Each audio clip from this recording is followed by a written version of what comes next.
নমস্কার বন্ধুরা, কেমন আছেন সবাই? আশা করছি ভালো আছেন। বরাবরের মতো আজকেও একটি নতুন ভিডিও নিয়ে হাজির হলাম। আজকে আমরা চলে এসেছি মাওনা গাজীপুর। এখানে দেখেন সবকিছু অর্গানিক জিনিস আপনাদের আজকে দেখাবো।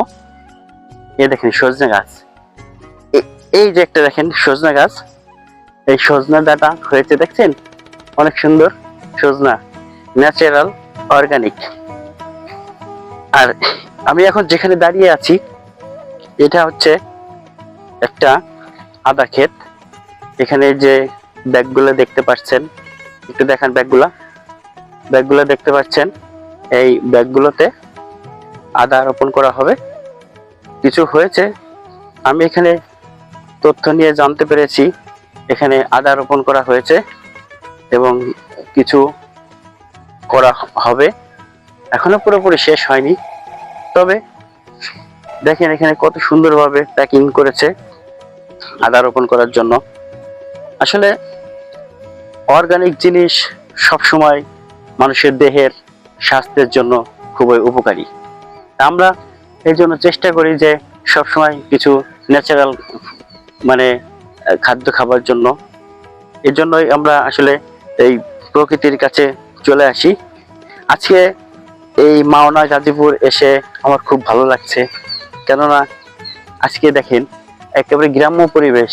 এ দেখেন আবার খেজুর গাছও এখানে দেখা যাচ্ছে, ওখানে খেজুর হয়েছে, আরো এখানে খেজুর গাছ আছে, আপনাদেরকে দেখাবো পরবর্তী ভিডিওতে।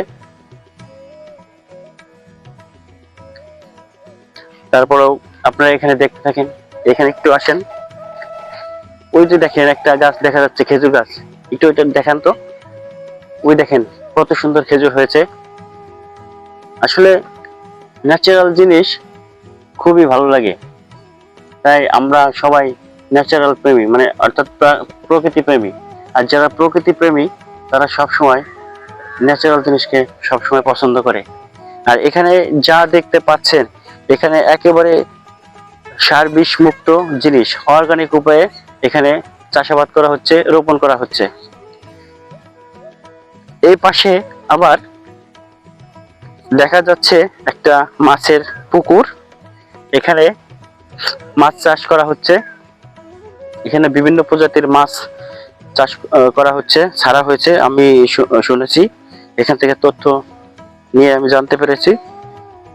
তারপরে বিশেষ করে দেখেন যে সারিবদ্ধ গুলো দেখা যাচ্ছে, এখান থেকে ও পাশ পর্যন্ত অনেক দূর পর্যন্ত সবই সজনে গাছ।